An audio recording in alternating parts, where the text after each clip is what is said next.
You guys got any suggestions with this bugger? Because this is all nice new rubber, and this is a very smooth coil, and this of course are the recommended leads, as to how to stop this thing from pushing itself off. Let me see if I can demonstrate what happens. So I push that in, and then I push this on, and as you can see, size wise not very good. Look at that, you see that? Push it on, it pushes it off, and of course when it pushes it off it pulls that out. Now I can make this bite harder, I know that. Maybe that's the solution. Or I must admit, what I am thinking is I'll chop that fucking rubber boot off, not worry about it. Again, and I know I mention this a lot, because I live in Arizona, I'm not going to get water there, which is probably the main reason for that boot, is to prevent water ingress. Oh, there's a big word for a Sunday, and it's not even Sunday. Thoughts, guys? Which is the best solution? Which would you do? Look at it. It bothers me that, you know, I'm going to be driving along and a bit of vibration and boing, it pops out. Oh, that'll be good. Yeah, it pops out, drops into the fan, gets shredded, and I'm fucking stranded. I don't know. Unless there's somewhere I can get a different boot, or do I glue it on? There's another option, isn't there? Do I glue it on? Could push that on there. Glue it, hold it with a clamp. Oh no, that's got a lot of pull. And even if you're thinking it, oh, I don't know if I can do this one-handed. I slide the boot further on.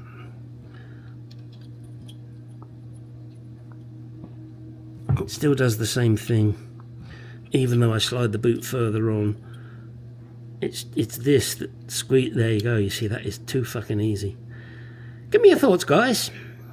I'm not sure exactly yet what I'm going to do. Sorry, you probably didn't see a lot of that. I'm not sure exactly yet what I'm going to do, but I tried all sorts of different things, and it pops straight off. Super glue the fucker on. No, I don't really want to do that. Drill a hole. No. I really do think my options are somewhat limited, aren't they? Whether to take that boot off, see if I can find another boot that isn't so new and tight. Perhaps I should ask Nancy Sinatra. And why am I saying that? Ho, there you go, guys. That tests your brain cell. Why am I saying boot and Nancy Sinatra? I bet some of you know. Well, let's start this day with a slightly better news. I've got the pulley on here for the idler. And I can tell you now, if you ever intend to replace your pulley, the easiest method is to unbolt it from the block. I tried just doing this piece here, and to get it back on was a nightmare to try and line everything up. So it's just a darn sight easier to take it off of the block and then do what you got to do and then put it back on the block. Regarding the alternator pulley, I found one on Summit Racing that is the dimensions I want, which is rather handy considering that the engineering guy that I went to see didn't want to take on the task. So it means I'll have a couple of pulleys to sell once this one arrives. Now, next, a question for you guys. As I said, I'm having trouble bleeding my brakes, my bleeding brakes. And I have yet to grab my wife's legs and get her in the seat. But that's not something you should be concerned about.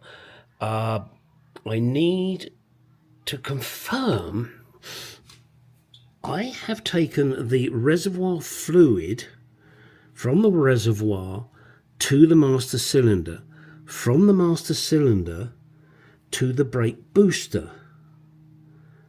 I'm wondering, should I have taken the fluid from the fluid reservoir to the booster first and then to the master cylinder? Now, I've bled more brakes than I care to imagine, and I've replaced brake lines, but I've never paid attention to how each line goes and in what order they go in. I've never had to build a system from scratch, which is what I did here.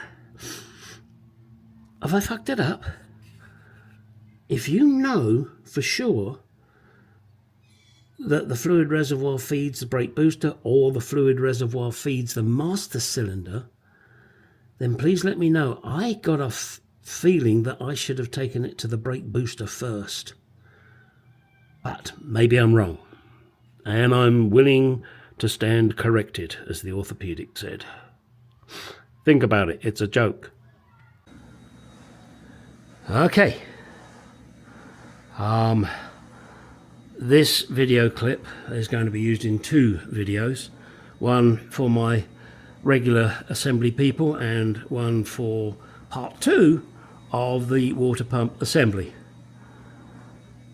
You will note that the shaft protrudes past the end of the impeller. This was a mistake I made earlier. As simple as that. I set the correct 10mm, by the way, not 15, sorry, I said 15 before. It's 10mm here, and it is now in position. It does feel a little notchy, I want to say, but I guess that will ease up, especially once I get the coolant in there. So what I'm getting at is you must get this pushed in on top of the seal. It pushes the seal down inside and makes it seal. Whoa, duh. Well, how about that? Surprise. And I've now got it in there. And if you have one of these, by the way, and you've got a little leak out of the weep hole and there's really nothing wrong, then sorry, you're probably not getting a good view there. Let me get my light a second. I'm sorry about that. I'm sure the director will go crazy. So there you can see there's nothing coming out of the weep hole there. I do still have to put on the flange, but I've got to take it off the old pump first. And nothing coming out there. So it's looking really good. Now, when I did push this in, it was a little tight, and because of its probably cheap Chinese Xi'an crap, one of the blades of the impeller was rubbing. So whilst I checked on one, the other one was rubbing. And I just gave the shaft a little tap, and it just pushed it back that fraction, which is all it needed. So now we've got a really good pump. This can now be fitted to the car. Thank fuck. I will show you me doing the impeller, the flange, but that'll only be in the water pump video, not in my assembly video. Okay, not sure if I mentioned this. 2 things. One, thank you very much, Peter Smith. And thank you very much, S&G Barrett, for correcting me on my clearance. My clearance here I thought was 15. It should be 10. So it is. And Peter Smith, who said that I must put the impeller on to compress the spring, which then compresses the seal, and that makes it good. I was not aware of this. The ones I built in the past, and I guess I've been lucky, I made this flush as it was originally. Ha ha. This is what happens when you buy this Chinesium crap. That, in my mind, should be flush, but it's not. Also, when I put the flange on, I mustn't push it on too far. I have requested that S&G Barrett get something made correctly, but let's not hold our breath. But any of you that are watching my video and are rebuilding a pump, do bear that in mind. Yeah. Okay, very short video this. Just wanted to follow up from yesterday's angry video and say, now get out, mate, garage, go do some shit.